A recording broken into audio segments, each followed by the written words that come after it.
Diba, madalas sa atin, pag nalagay tayo sa isang para makapagsubok na hindi ka na nakakapaghanda, parang biglaan naman eh. Si Job nga eh, di ba? Nakapaghanda pa ba siya? At sunod-sunod yun.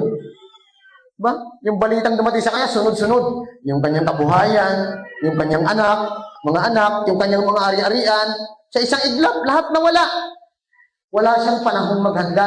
Pero kahit ganon, grabe yung pananampalataya niya. Di ba? Ang sabi niya, ang Diyos ang nagkaloob, ang Diyos ang kumuha. Kung hubad akong lumabas sa sanlibutan, hubad din akong babalik sa Diyos. Ang dali niyang natanggap. Bakit? Kasi nauunawaan niya eh.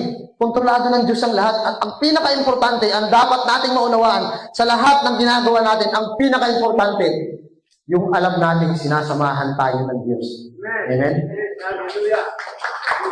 Aanin mo naman yung magandang trabaho mo na may malaking sweldo.